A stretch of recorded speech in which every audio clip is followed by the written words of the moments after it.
हाथ बच्चों, कैसे हो? अच्छे हो? 2 दिन की छुट्टी में क्या किया? खूब मस्ती की। और उससे पहले भी 1 दिन की छुट्टी थी। तो अब हम इसके पाठ के अंत में आ गए हैं। पार्ट 3 हम कर रहे थे, इंद्रधनुष और बूंदे। आज हम करेंगे सोचो और बताओ। पेज नंबर 33 में आपके सोचो और बताओ में 2 प्रश्न दिए हुए हैं, ठीक है। तो इन दोनों प्रश्नों को हम आज पहले तो उस पर चर्चा करेंगे। लेकिन अब आप बता तो नहीं सकते सोच करके वहां से, इसलिए आप इन प्रश्नों का उत्तर अपनी फेयर हिंदी नोटबुक में लिख करके मुझे भेजोगे, ठीक है। क्योंकि हम बता तो नहीं सकते ना, अभी तो हम बात नहीं कर सकते। तो आप इन दोनों प्रश्नों को लिखेंगे और लिख करके फिर हम मुझे भेजेंगे इसकी पिक, ओके। तो हमारा पहला प्रश्न है, सोचिए और बताइए कि आसमान में फिर से निकलकर इंद्रधनुष ने क्या सोचा होगा। देखो, मैं सोचती हूँ कि इंद्रधनुष फिर से निकल करके ये सोचा होगा कि हाँ, मैं तो बहुत घमंडी था, मुझे इतना घमंडी नहीं होना चाहिए। हम मुझे दूसरों का अनादर नहीं करना चाहिए, दूसरों की भी उतनी ही इज्जत करनी चाहिए जितना कि मैं खुद के लिए सोचती हूँ। सबसे पहले तो वो बहुत दिनों के बाद निकला था, तो वो बहुत ही खुश हुआ होगा, बहुत ही ज़्यादा खुश कि आज निकला हूँ, और लोग भी उसको देख करके बहुत खुश हुए होंगे। तो पहले तो वो खुश हुआ होगा, फिर उसको समझ में आया होगा कि वो अकेला कुछ नहीं कर सकता, उसको भी सहयोग की आवश्यकता है, ठीक है। तो आप क्या सोचते हो? आप अपनी सोच बताना कि इंद्रधनुष जब बहुत दिनों के बाद निकला बादल के बाहर, और बारिश के बाद आसमान में छा गया, इंद्रधनुष छा गया, तो वो कैसा दिख रहा था, वो कितना खुश होगा, वो क्या सोच रहा होगा। तो ये आप खुद भी सोचिएगा और मुझे बताइएगा, ठीक है, लिख के बताइएगा। क्योंकि हम अभी बात तो कर नहीं सकते, क्लास में है नहीं, लेकिन जब हम क्लास में आएंगे ना तो फिर हम बातें करेंगे और फिर इन सारी चीज़ों के बारे में एक साथ जानेंगे कि सबकी क्या राय है, ठीक है।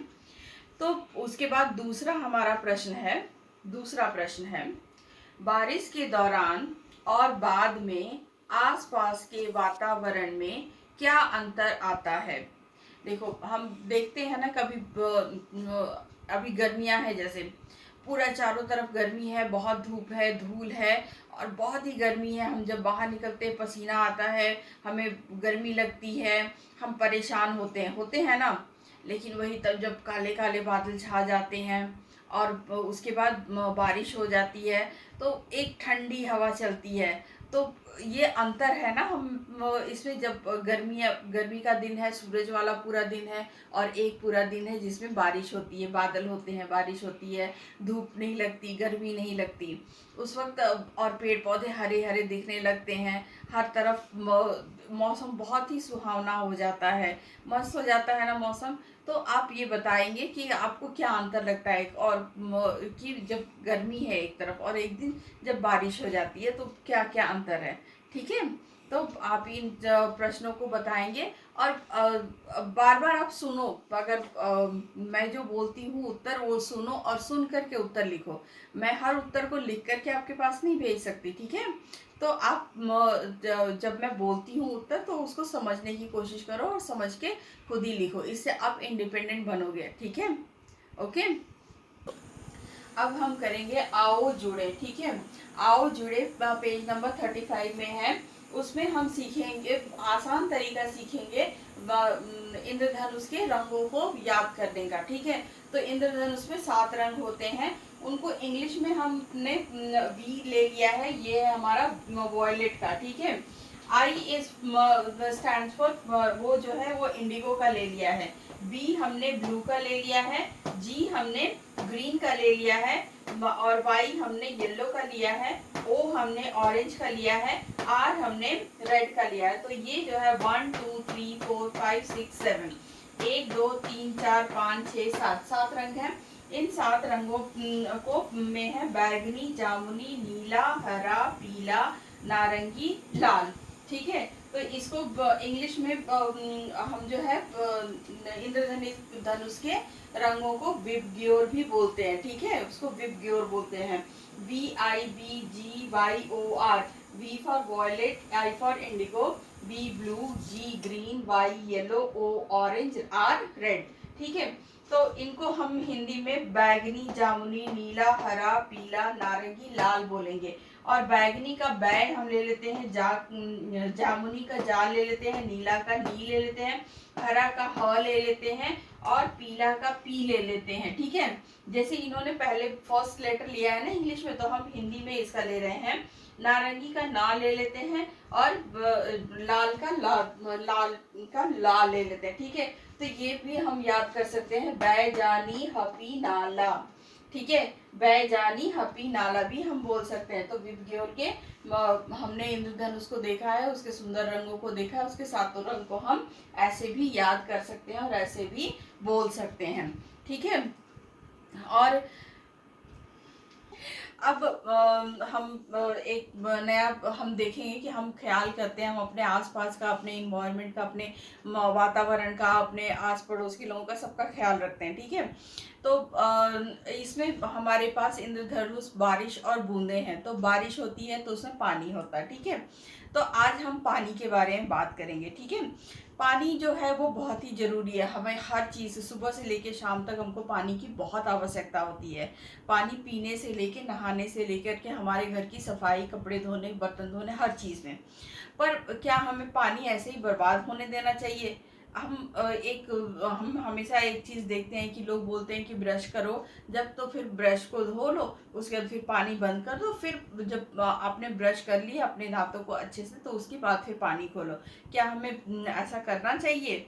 हमें ऐसा करने से क्या होता है बताइए? हमें पानी को बहुत ही ध्यान से इस्तेमाल करना चाहिए, क्योंकि पानी के बिना तो कोई नहीं रह सकता। ठीक है। बहुत जगह ऐसी है जहाँ पर हमको पानी मिलता ही नहीं है, लोगों को बहुत दूर तक जाना पड़ता है पानी लेकर के आने के लिए। तो पानी को हमें बचाना चाहिए। ठीक है। तो पानी को बचाने के बारे में हम आज हम सोचेंगे, और हम कैसे कैसे पानी बचा सकते हैं वो भी हम ध्यान देंगे। ठीक है। हमें ख्याल है में हम देखते हैं कि जैसे कुछ चीज़ें हैं जो पानी को हम फिर से इस्तेमाल कर सकते हैं। ठीक है। ये सब के बारे में हम बात करेंगे। मैं अभी आपको पढ़ के सुनाती हूँ, उसके बाद फिर आप भी पढ़ेंगे, और आप इस बात का ख्याल रखेंगे कि पानी आप कैसे बचा सकते हो। पानी बचा करके हम बहुत सारे लोगों की मदद कर सकते हैं ना, बहुत सारे लोगों की मदद कर सकते हैं। तो हमारा है, हमें ख्याल है, हम सभी को अपने रोज़मर्रा के काम को करने के लिए निरंतर पानी की आवश्यकता होती है। यह प्रकृति द्वारा दिया गया वरदान है। इसी कारण हमें इसका उपयोग आवश्यकता के अनुसार करना चाहिए। अब सोचिए और बताइए कि आप दांत साफ करते समय, नहाते समय, पौधों को पानी देते समय आदि अनेक कामों के लिए पानी का उपयोग कैसे करेंगे। तो दांत साफ करते के लिए तो हमने बात कर ली, उस पर चर्चा कर ली। नहाते समय आप बाल्टी से नहाया करो, और जैसे आपने सोच लिया कि ये एक बाल्टी पानी है और इसी में मुझे नहाना है, लेकिन अगर आप वो फव्वारे से, शावर से नहाओगे, तो आप नहाते जाओगे, आपको नहीं पता चलेगा कि आप कितना पानी इस्तेमाल कर चुके हो। ठीक है। तो इसलिए बाल्टी से हमको नहाना चाहिए, ये है। और पौधों को पानी देने के लिए, पौधों को जितनी ज़रूरत है उतना ही पानी देंगे। ऐसा नहीं है कि पानी खोल के हम छोड़ देंगे और पानी बहता ही रहे, बर्बाद होता रहे। ठीक है। तो ऐसे समय के बारे में आप भी सोच सकते हैं और बता सकते हैं। ठीक है। तो हमको पानी बचाना चाहिए, हमको अपने भविष्य के लिए भी पानी बचाना चाहिए, दूसरों के लिए भी पानी बचाना चाहिए, सबका ख्याल रखना चाहिए। उन लोगों का भी ख्याल रखना चाहिए जिनको पानी लेने के लिए बहुत दूर तक जाना पड़ता है। अब हम जो है आओ जुड़े करेंगे अभ्यास पुस्तिका में। ठीक है। अभ्यास पुस्तिका में आपका यहाँ पर दिया हुआ है जगह, और इसमें लिखा है इंद्रधनुष का चित्र बनाकर उसमें रंग भरिए। तो आप इस वाले बॉक्स में इंद्रधनुष का चित्र बनाएंगे और उसमें रंग भरेंगे। ठीक है। इसके बाद हमारा है, अब हम अब अपने इसके अब हम इसके अंत में आ गए हैं। तो हमें पता करना है कि हमको कौन सी चीज़ समझ में आई, कौन सी चीज़ मुझे अभी भी सीखना है।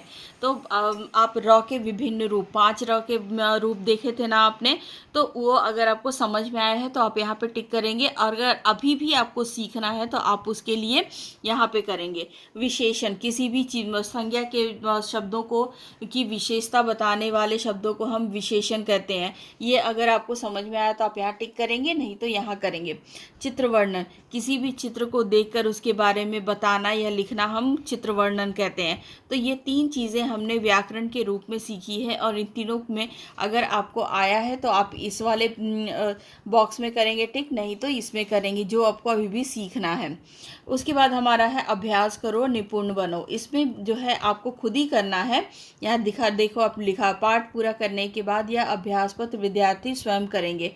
रू वाला एक शब्द लिखिए, बड़े ऊ की मात्रा के साथ रॉ वाला जो है उसका एक आप शब्द यहाँ पे लिखेंगे, ठीक है।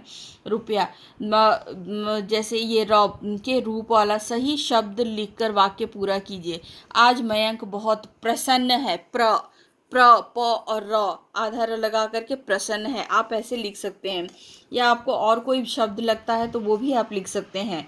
उचित विशेषण शब्द पर गोला लगाइए। जो विशेषण शब्द है, उसने लाल कमीज पहनी है, तो ये उसने, ये क्या हो गया, ये सर्वनाम हो गया। लाल, ये लाल जो है विशेषण हो गया। कमीज की विशेषता जो है लाल है, तो लाल पे हम गोला लगाएंगे। कमीज जो है वो संज्ञा हो गया, ठीक है।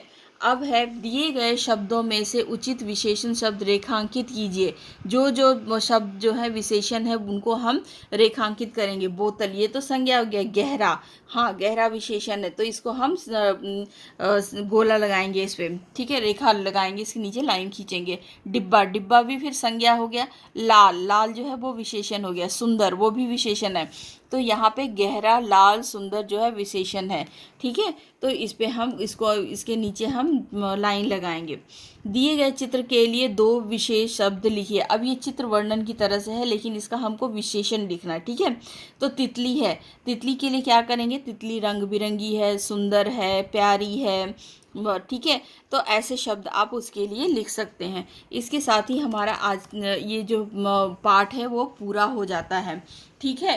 तो अब हमने इस पाठ में क्या क्या पढ़ा है। इस पाठ में हमने सबसे पहले सारांश पढ़ा है कि हमें घमंड नहीं करना चाहिए। हमें अगर आगे बढ़ना है तो हमारी खुद की ही नहीं होती है, हमारे आसपास के लोगों की भी मेहनत होती है। फिर हमने पाठ को पढ़ा है, और व्याकरण में हमने रॉ के 5 प्रकार से रॉ लिख सकते हैं, वो हमने सीखा है। उसके बाद विशेषण सीखा है, और चित्र वर्णन किया है। चित्र वर्णन और भी आप करोगे और अपने आप ही लिखोगे उसके बारे में वाक्य, तो उससे आपको वाक्य लिखना आ जाएगा। और चित्र को देख करके आप करोगे तो आपको बहुत अच्छे से वाक्य लिखना आ जाएगा, ठीक है। तो वाक्यों की लिखने का अभ्यास जरूर कीजिएगा। इसके साथ ही हमारा ये पूरा खत्म हो जाता है। तो मैं अपना क्लास भी खत्म करती हूँ। Good bye. घर में रहिए, अच्छे से रहिए, स्वस्थ रहिए, साफ सुथरा रहिए और खुश रहिए।